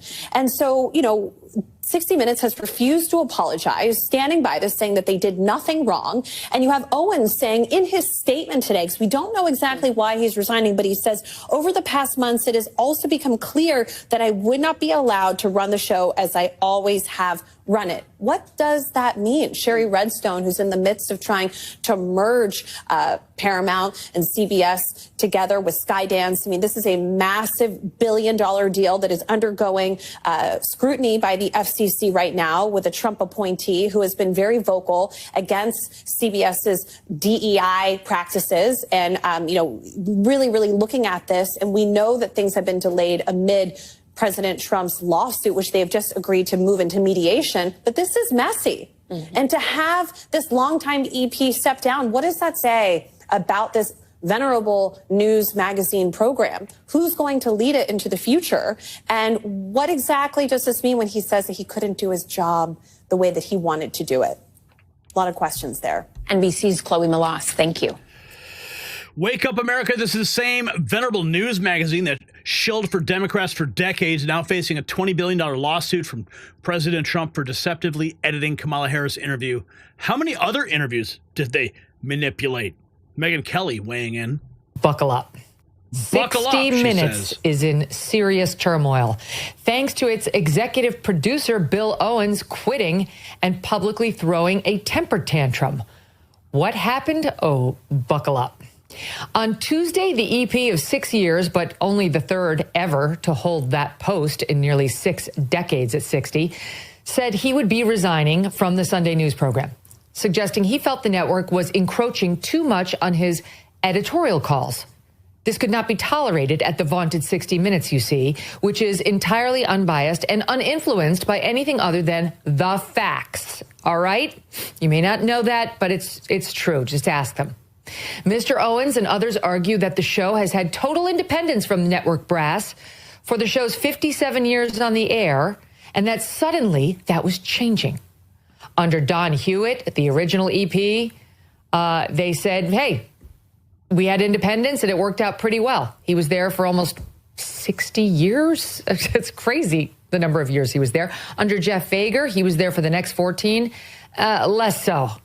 And under Mr. Owens, 60 Minutes has all but lost its mind, shilling for progressives. And I, for one, am thrilled to see him go. Not that I think this broadcast with its current staff is salvageable. I'm just in favor of dismantling this current version of the show, which would appropriately fit in any hour of MSNBC primetime. The latest meltdown started when Donald Trump filed a $10 billion lawsuit against CBS and its parent company, Paramount, accusing 60 Minutes of unlawful and illegal behavior in what he said was its deceptive editing of the Kamala Harris interview before this last election. You remember they took her word salad answer about Netanyahu and they siphoned it down to make her sound more cogent. We caught it because they put out the wrong version of it when they were teasing the interview, and then they played a different version when she actually appeared. Most legal analysts, including this one, do not see much of any merit in that lawsuit. But Trump has used it as a cudgel over Paramount, whose owner, Sherry Redstone, is trying to sell the company right now to Skydance. And that sale is going to need government approval. Government approval? You mean like Trump approval? CBS trying to sell Skydance but needs that FCC approval, which Trump appointees control. Connect the dots. His resignation isn't about journalistic integrity. It's about saving a $1 billion deal threatened by their own bias. Here is Bill O'Reilly. No spin. Check this out. It was the founding. When I was a young journalist, I watched 60 Minutes every week, okay? Because it was the best. Good investigative reporting, hard hitting, not a lot of ideology. Then when I advanced in my career, I became friends with Mike Wallace. Some of you know that. He was the guy that influenced me the most he's tough, good interviewer. I knew Don Hewitt, who was the founding producer of 60 Minutes. Both Hewitt and Wallace admired, maybe that word's a little overstated, but they respected, that's a better word, the O'Reilly factor. Because I was tough. And they were right. Now, both were liberal men, but they didn't allow the ideology to drive their reportage. I think that's a fair statement. Okay. But then 60 Minutes took a turn. I'll get to that. I was on there twice, featured twice, okay? Both times they treated me very, very fairly. So keep that in mind. I'm going to play you a clip in a minute. The current executive producer of 60 Minutes, Bill Owens, yesterday quit. He said, quote, "Over the past few months, it has become clear that I would not be allowed to run the show as I always have run it, to make independent decisions based on what was right for 60 Minutes, right for the audience," unquote. So Owens quits. So why? Because CBS Paramount wants to sell to a company called Skydance, which is run by the son of Ellison, the billionaire, okay? And that deal has to be approved by the federal government, the FCC. Enter President Trump, who's suing 60 Minutes for $100 billion. Okay, might be a little much, but that's what he's doing. Trump says that 60 Minutes helped Kamala Harris in violation of election laws in 2024 by editing some of her stuff. And that is a pending lawsuit. Now, keep in mind that in order for Paramount and CBS to sell to Skydance, all right, they got to get FCC approval. And if Trump says to Brendan Carr, the head of the FCC, hey, you're not approving it, he's not approving a deal. We're talking billions and billions of dollars here. Who holds the cards now, buddy? Did you forget how 60 Minutes Leslie Stahl refused to acknowledge the Hunter Biden laptop story? Yeah, that's the clip we played for you at the beginning of this segment. Here's more from Megyn Kelly. Trump has long complained about 60 Minutes being unfair to him and biased in favor of Democrats. And on that, he is 100% correct. Under Jeff Fager, yes, definitely, but especially under Bill Owens. But before we get to Owens, let's take a quick look back at the Fager years and how 60 treated Barack Obama. You don't have any doubts that you're ready? No. Where do you get all this confidence? How are you finding the job? What's the most frustrating part of the job? Do you take a day off? Have you gotten lost in here yet? Do you see some hope? Do you think that things are going to get better? What, do you think that you might have the unemployment rate down to 8% by the time the election rolls around? And this is the most aggressive speech I've seen you give it in a while. Right. What changed? Why do you think you'd be a good president? Steve, asked and answered. Let's move on. Okay. I mean, honestly, we almost added the little hearts, the emojis coming out of Steve Kroft in his head for that series of hard-hitting interviews. Not exactly murderer's row, is it? Like back in the Mike Wallace years. Who could forget this absurdity? This was under Bill Owens when Leslie Stahl interviewed Donald Trump in October 2020, just before his re-election battle against Joe Biden, after the Hunter Biden laptop had come out. It's one of the biggest scandals I've ever seen, and you don't cover it. You want to talk about... Well, because it can't be verified. You want to talk about insignificant things. I'm telling you. Of course it can be verified. Excuse me, they found the laptop. Leslie. It can't be verified. What can't be verified? The laptop. Why do you say that? Because even the family hasn't... The family on the laptop, he's gone into hiding For 5 days, he's gone into hiding. He's preparing for your debate. Oh, it's taken him. Yeah, remember that. And remember when they ambushed Governor DeSantis with fake pay-to-play accusations? In April 2020, obviously fearing that Ron DeSantis might become the eventual Republican nominee, in April 2021, 60 aired a disgustingly misleading report by Sharon Alfonsi suggesting DeSantis was guilty of a pay-for-play campaign contribution scheme by which he offered the COVID vaccination shots at Publix supermarkets as some sort of payback to a grocery store chain that had donated to his campaign. 60 showed a bit of that brief exchange between Alfonsi and Governor DeSantis, in which he offered what looked like a rather lame response to her tough questions and just happened to leave on the editing room floor the bulk of his extremely substantive answer to every point she raised, in which he utterly dismantled her accusations. Even some Florida Democrats, after they saw the piece, lashed out, saying they had told 60 Minutes the public story was, quote, bullshit, but that the producers did not seem to care. It wasn't just political hits on candidates either.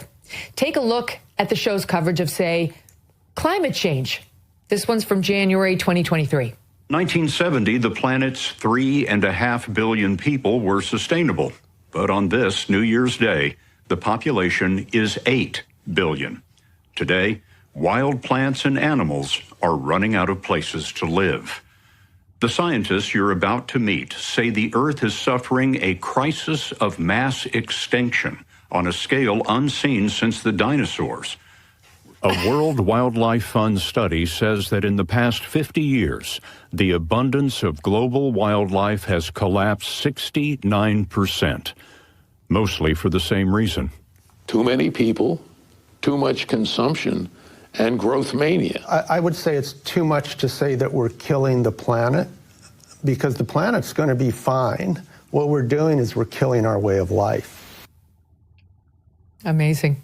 No mention of the number of nearly identical warnings just like this that had rained down upon the populace for years, decades prior to this report, with not a scintilla of accuracy. None of the climate change doomsday predictions has come true.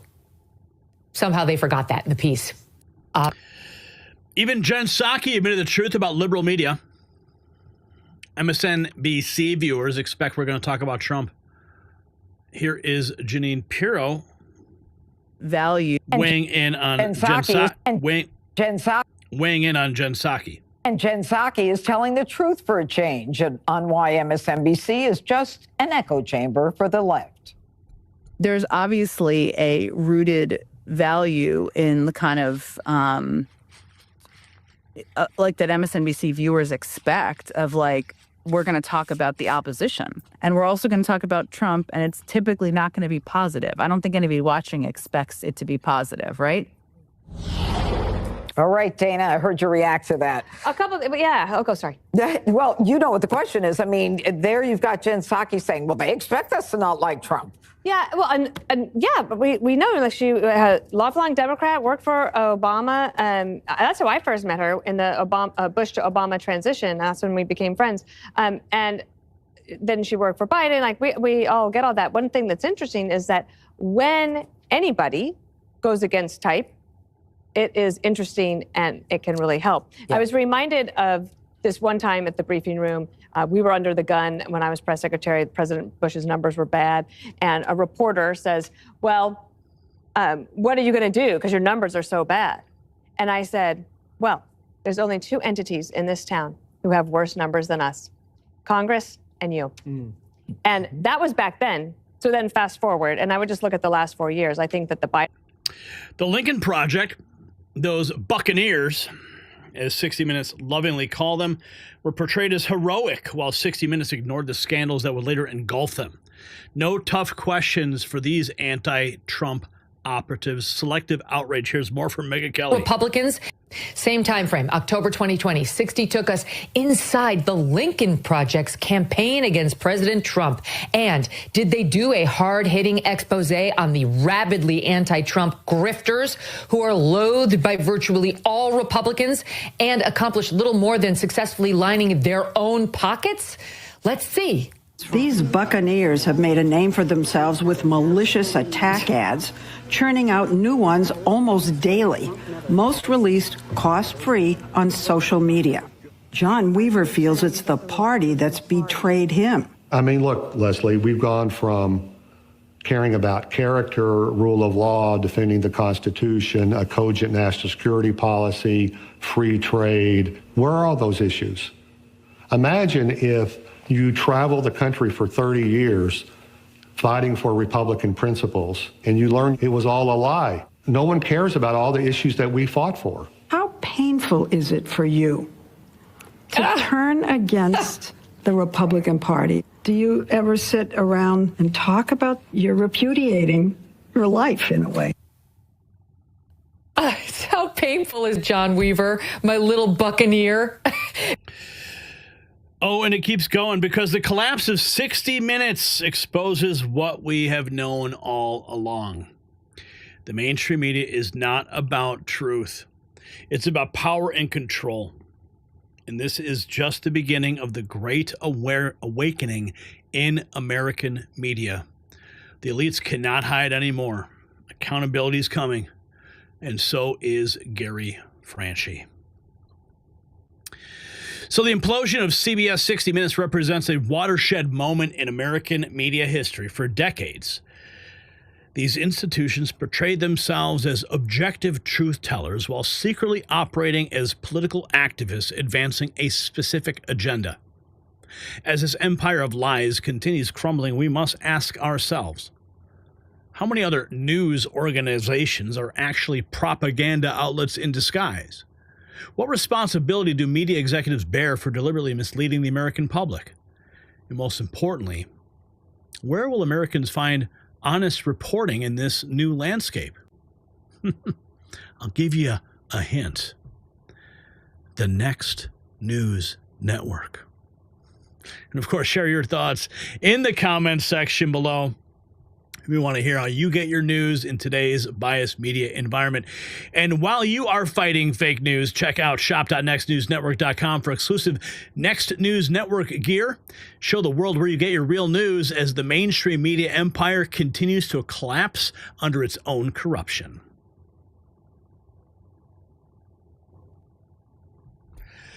Alice Cersei dropping $20. What's up, Alice? Thank you for that.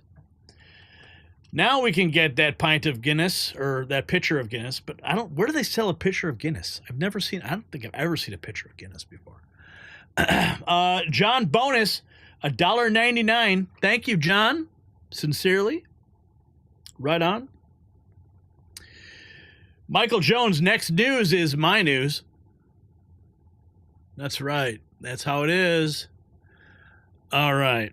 Damn boys, what you gonna do? What you gonna do when Gary comes for you? That's funny. All right. I'll be back. Right? Let's keep going. Our final topic of the evening on this Friday on Trump's triumphant return to the White House. Monumental. Hang on, Brian. Let's take that over again. Ms. Potter Kenny, love Gary, Angie, and their staff. Okay. Take two. Monumental developments are unfolding in the economic showdown between America and China that the financial media doesn't want you to know about. Over there at the White House, things are happening, and there are, despite public denials from Beijing, actions do speak louder than words as the communist regime quietly prepares emergency measures. What exactly is causing Chinese officials to panic behind closed doors? Why are major American corporations suddenly shifting production away from China? And how has President Trump's strategy forced concessions that economic experts claimed were impossible? The implications extend far beyond trade numbers on a spreadsheet. This represents a fundamental realignment of global economic power that will impact American jobs, national security, and your family's financial future. So don't go anywhere. This revelation changes everything. And while China's economic strength falters under Trump's pressure, many American men are experiencing their own power struggle. Just as Beijing won't publicly admit negotiations, most guys don't realize their testosterone levels are being drained by something unexpected in their diet. This testosterone-killing food isn't junk food or sugar. It's something you've been told is healthy. Yet eating it just a few times a week is enough to wreck your testosterone, drain your energy, and crush your motivation. And men who eliminated this one food are building muscle, feeling energized again, just as American manufacturing is regaining strength after eliminating Chinese dependence. Discover this hidden enemy at sculptnation.com/NNN today. Tap more below this video, and you will find the answer. So we got some bombshell revelations about President Trump's tariff strategy. He is winning. Are you tired of winning yet? China's panicking has already begun. They're suspending their own tariffs on American goods.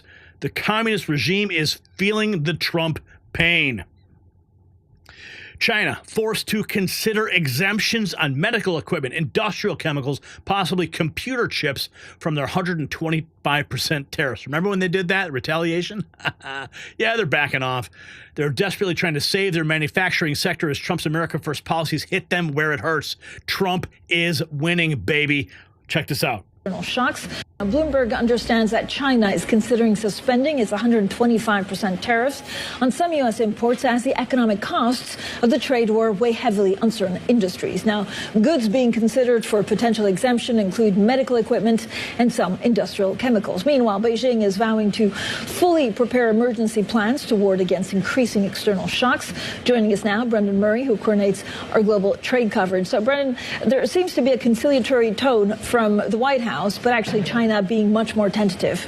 Yeah, exactly. I think this is a small but initial sign that China is feeling some of the economic pain. It's listening to its importers, and it sounds like it's about to offer some sort of conciliatory move to the Trump administration that would ease tensions even just a little bit. We have heard China for several weeks now pretty much ignore the U.S. Until yesterday when they said, we will sit down with you, but you have to remove all these this very high unilateral tariff, something that the Trump administration would be unlikely to do in the short term. So they're still at an impasse apparently, but it seems like the progress is moving in the direction of de-escalation. Brendan, what's the next step of this? Again, if you look at de-escalation, is there a press conference that we should be watching out for? We also understand that China could do a lot more on the economy. Yeah, I think it's the ball is in Trump's court now. As he said last week, it's in China's court. China has come back and said, here are the conditions that we will that we have for negotiation. So we'll see if President Trump is willing to put his money where his mouth is when he says he'd like these talks to happen, and that's going to take, as China has demanded, a lowering of these tariffs. The economic shock from those are going to hit both Asia and the U.S. In very short order. Brendan, what do we know about China exempting some U.S. goods from again, tariffs as costs rise? Do we know exactly what they're planning to do on what sectors or what companies? Well, there's some key products used in Chinese manufacturing, in the manufacturing of plastics. There are and some other more heavy machinery equipment that China's companies need to maintain their production. So There's a long list of potential exemptions that's circulating, but whether those actually get carried out, we'll have to wait and see. But at the moment, it's just a proposal. Brendan, there's a lot of talk about the White House, if not, regretting the tariffs, actually having second thoughts on how they went about it. Is this something that you're hearing, or is it something that's pushed by the opposition? Yeah, it's the White House almost 4 weeks ago sort of came out with this reciprocal tariff plan that surprised the markets and economists for how severe it was. This was going to cause a decoupling of the U.S. and Chinese economies, and it was going to hit allies as well. And Trump is winning. The fake news exposed. China publicly claims no negotiations with America while privately preparing emergency plans to protect against external shocks. Check this out. President Trump. Well, China is challenging U.S. President Donald Trump to prove he's serious about resolving the trade war between the two countries. Earlier this week, President Trump contradicted his trade secretary, insisting everything's active. When asked if the U.S. is talking to China, a Chinese official rejected the U.S. president's claim, saying no talks are underway, and called on the U.S. to remove all unilateral tariff measures. At present, there are no economic and trade negotiations between China and the United States. Any claims about the progress of China-US trade negotiations are groundless as trying to catch the wind and have no factual basis. The official also pointed out China's trade relations with Europe are growing stronger amid rising tensions with Washington. The Chinese and European technical teams have been maintaining close communication on issues related to EV price commitments, as well as trade and investment cooperation, and have stepped up the consultation process. Global markets reacted very positively to reports of China backing down. Other countries around the world are sort of rushing towards trying to strike a deal. Say now that Jenny, good morning. Thanks for joining us. What do we know? So, as you said, people familiar with the situation and the planning in China are saying now that China is sort of mirroring what the US did earlier this month, which is removing certain items from these huge tariffs that have ramped up on both sides. This would sort of mirror what happened during the first trade war, when China also had exemptions for items sort of soybeans. This time around, it's for medical equipment, chemicals that are important for plastics, and we're even hearing potentially for some chips. I think so far we've seen in this trade war, China has really gone toe-to-toe with the US and everything that they've done, but they haven't ever exceeded US actions. So even though they're doing this quietly, it would make sense because it would bring China back in line with where Trump is at after he rolled out some exemptions for electronic products earlier this month. Yeah, that's the context, isn't it? So you've had some exemptions, some adjustments from the US, now some adjustments from China. The mood music as well, certainly being pushed in Washington, is one of a slightly more constructive stance, even though China says, look, you need to drop all tariffs before we properly engage. Talk us through the market reaction, Jenny, to this news.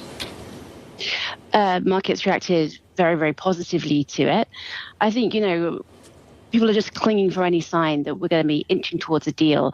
Other countries around the world are sort of rushing towards trying to strike the first deal with Trump, whereas, the Chinese and the US at the moment can't even seem to agree whether they're even having talks. Trump keeps saying that talks are happening. The Chinese said categorically yesterday that no, they're not. So I think even something as small as sort of a few exemptions for a few products, I think to markets does show that perhaps there is some progress now towards sort of a de-escalation, even if it's. The Bank of America CEO confirming Trump's economic plan is working despite market volatility. Yeah, it's great to be here. Joining us tonight to talk about the economy, trade, tariffs, Bank of America CEO Brian Moynihan. Thanks for being here. Yeah, it's great to be here again. Good to see you. All right, let's start 30,000 feet. Where you see the U.S. economy tonight. Sure. So if you look at what we see in our data, and so one of the things we uniquely have is what consumers are doing, and we can see it. So if you think about April year to date, you look at about a 5% money movement in the economy. $1.4 trillion has moved through those accounts in the economy. 5% more than moved for the last those 4-month period round numbers last year. It's basically held up, and it's basically a little faster in the fourth quarter. So the consumer's still spending. Now, they're telling us that they're worried. They're telling us that they're thinking. So if you go to small businesses, They've got good credit quality. They're making money. But again, they're worried about what happens next. And if you go to larger companies, the same thing. So I think the question would be, the economy is in reasonable shape, but our economists have lowered their growth assumptions by 1% this year, 1.25%, and about 1% off of next year. And basically have put in, 0.5% to 1% growth, which is far different than they had, 2 months ago, 3 months ago, and that's largely due to the uncertainty around how the tariffs will break. If it solves quickly, I think the U.S. economy will be fine. If it takes a year, that could be a little interesting. Yeah, so J.P. Morgan had put the probability of a recession at 60%. You all came out and said the bank doesn't see a recession. Yeah. That was April 15th. Yeah. You're still in that spot, right? Yeah, our research team, which is the Candace Browning-Pilot team, they don't see a recession. They don't see the Fed cutting rates this year. They see them cutting starting mid-next year, because they think inflation will be a little sticky, and then the Fed will bring rates down by 100 basis points next year, not this year. And they see the economy slowing a lot, and that's where we've got to be careful. They still see positive growth, but you're going from a 3% growth rate in the third quarter of 24 to under 1% growth rate in this quarter, meaning the second quarter, first quarter, second quarter this year. That's a big slowdown in a big economy. That's what you said to Liz Clayman at the end of March. You said your people didn't think that interest rates were going to fall. Yeah. And that was a bit surprising because, obviously the president calls on Jerome Powell to cut interest rates all the time. Is it possible that could change before the end of the year? Well, our team says none. The market says 3. The market said 1, 6 weeks ago. So a lot of this has to do with really the belief of whether the trade will work through. And if it works through, then the fundamental underlying economy is okay. Credit quality is good. Consumers have a lot of money in their accounts. The unemployment rate's very low. And that's going to be the debate. The Fed has to keep that course going down towards 2%, and they don't think they get there till the end of next year. Joining us tonight. Small business owners are thrilled about the Made in America policies. Yeah, baby. They want that level playing field. Oh, keep going, man. Made in America sounds so good. Long term. But what I'm hearing from small businesses is they want that level playing field. They know that this is a short-term situation that is going to be replaced by a much brighter long-term, whether I've been in small businesses that are hardware stores or small manufacturers, they are excited about Made in America. They understand the emergency we were under because we no longer made our own chips, our defense products, medical devices, things like that are life or death, that we need to make sure we're investing in all of that. And that's what's happening right here in New York and across this country. Yeah. And what I'm excited to see is the energy behind it. We're working to bring the skilled workforce to bear because there's so many needs in manufacturing. Manufacturing has really become an extension of technology. We need more of that in this country. And it's really exciting. But another huge win, Apple shifting iPhone production from communist China, Neil Rice, to Indiana. Plans for India, to make most iPhones sold in America by next year. Trump tariffs are already forcing companies to relocate. Confusion. I don't want to comment on that, but I've spoken to him many times, yeah. China's Ministry of Foreign Affairs, on the other hand, posted this on X. China and the U.S. are not having any consultation or negotiation on #tariffs. The U.S. should stop creating confusion. We're also learning today that Apple is reportedly shifting production of iPhones for the U.S. market from China to India, aiming for India to make most iPhones sold in the United States by the end of next year.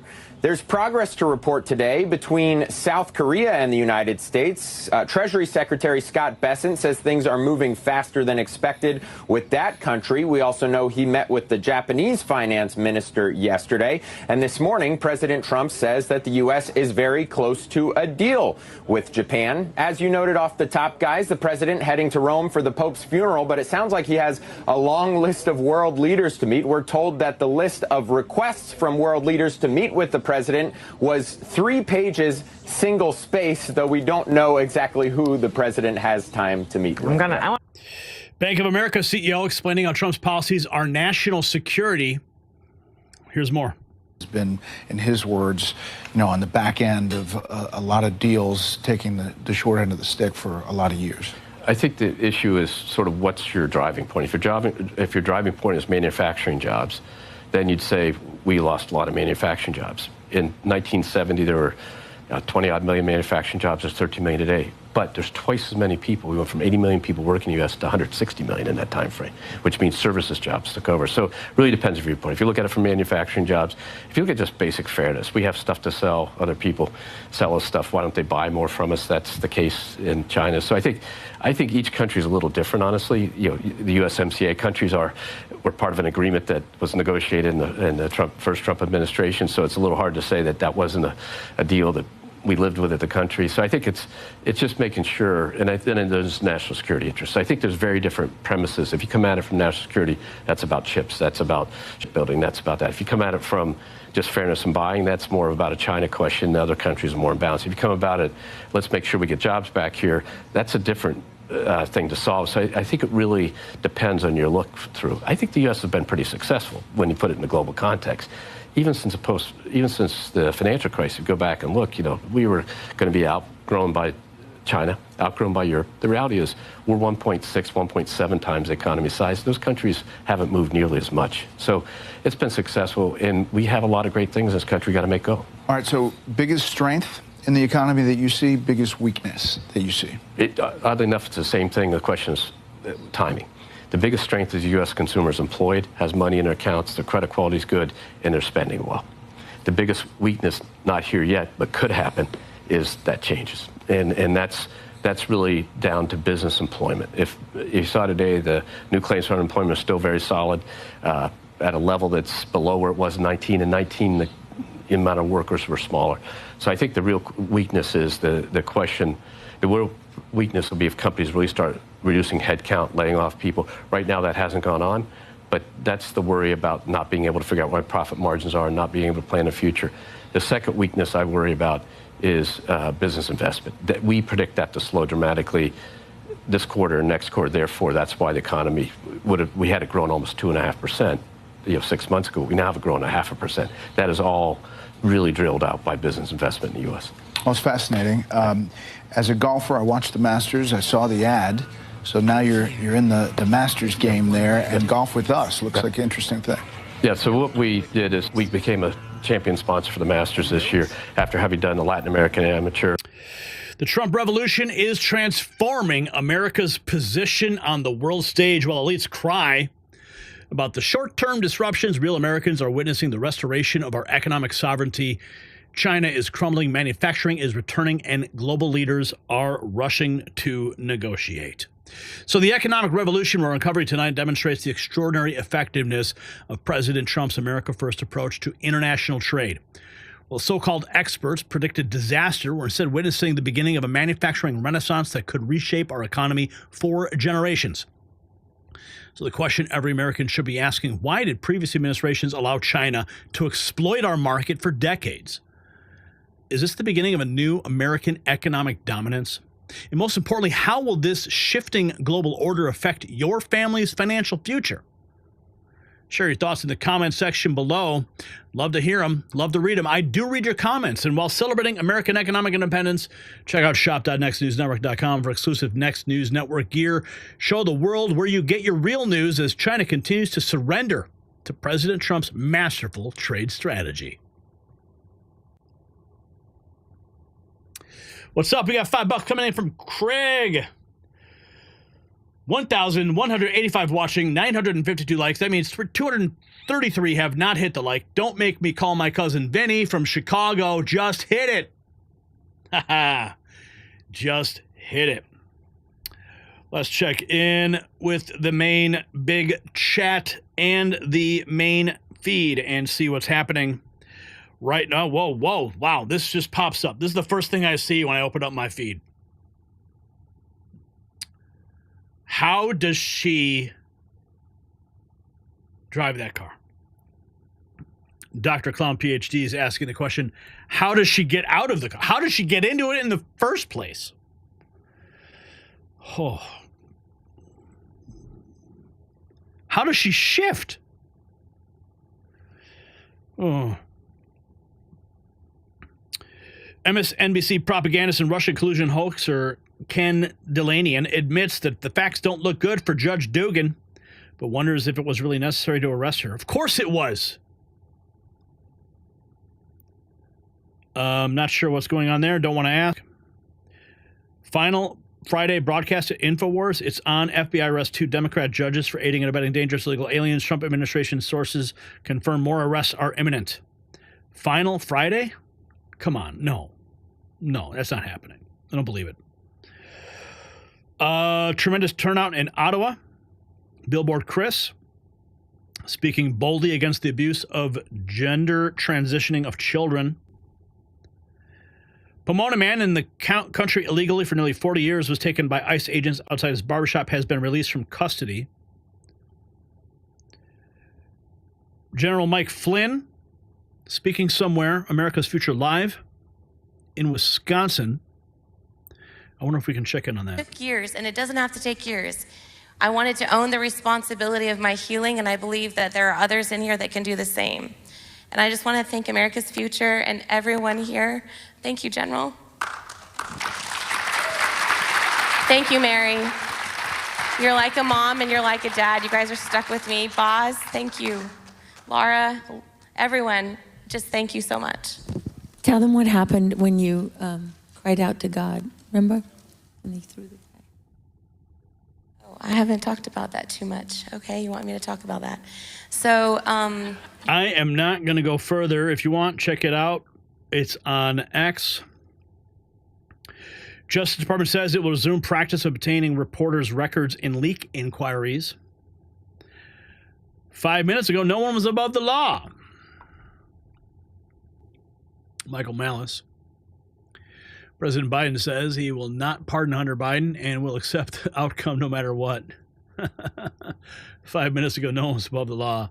Judges don't get arrested in a functioning democracy. Republicans against Trump. Unreal. Okay, fellow patriots, it's Friday night, and we're wrapping up the edition of the Raw Feed. I am left in awe of the seismic shifts that are transforming our nation under President Trump's leadership in that White House. Day 95 of his administration has already delivered revelations that would have been unthinkable just months ago. Look at that crowd. It looks like it's grown. I can see a Palestinian flag waving there. Clearly, Friday night, that's where they're hanging out in front of the White House, screaming and yelling. Oh, well, Donald Trump's not there. He can't hear you. Maybe they didn't get the memo. We did, though. So we have been taking stock of our bombshell reports tonight. We began with President Trump's masterful diplomatic maneuvers that have foreign dignitaries clamoring for meetings, a dramatic reversal from the international approach of previous administrations. This American resurgence on the world stage signals a fundamental power shift that has global implications for years to come. The judicial world rocked by coverage of Judge Hannah Dugan's arrest by FBI agents on courthouse grounds, a watershed moment that marks the beginning of accountability for those who've used their positions to obstruct immigration enforcement and undermine our national security. The rule of law is being restored one corrupt judge at a time. And our investigation into the intelligence community revealed that DNI Tulsi Gabbard's aggressive pursuit of shadowy operatives working against the president from within. Well, now criminal referrals represent the first serious attempt to drain the bureaucratic swamp that has sabotaged countless America First initiatives. The administrative state's stranglehold on power is finally loosening. Our boy dropping $5 in the last few minutes of the show. Make America great again. Smash the like, share, and join us in membership. Join us in Discord for voice chat. $51.98 in chat revenue and 2 new members tonight. Yeah. Yes, the media landscape underwent a tectonic shift as we documented the implosion of CBS once venerable 60 Minutes program. Bill Owens' hasty departure amid Trump's massive lawsuit exposes decades of manipulative practices designed to shape public opinion rather than report facts. The propaganda machine is sputtering as Americans increasingly recognize its deceptive tactics. And perhaps most remarkable was our analysis of China's capitulation to Trump's economic strategy. Despite their public bravado, Beijing's behind-the-scenes emergency measures reveal a regime in crisis as manufacturing returns to American shores. This manufacturing renaissance promises to rebuild the middle class that globalist policies have decimated for decades. My sincere appreciation goes out to everyone who contributed to Super Chats and Rumble Rants throughout the broadcast. Your engagement fuels our commitment to interactive journalism that values viewer perspectives alongside breaking news. And for those moved by our reporting, please consider supporting our mission through the donation links below. Each contribution enables us to continue our independent investigative work without corporate influence or mainstream constraints. The battle for America's future depends on informed citizens sharing critical information, so please forward our broadcasts and our links to friends and family who still rely on establishment media sources. Person-to-person sharing remains our most powerful tool against algorithmic suppression. And of course, browse our merch collection at shop.nextnewsnetwork.com to proudly display your allegiance to truthful journalism in these pivotal times. The Raw Feed will return with more groundbreaking coverage from the White House as President Trump's administration continues dismantling decades of entrenched corruption next week. That's right, 100 days marks next week. Just got an email from the White House. He will be in Michigan on Tuesday, holding a big rally, apparently. So until then, stay vigilant, stay informed, and remember, the restoration of American greatness is well underway. Have a good night and a wonderful and blessed weekend, Patriots. God bless you.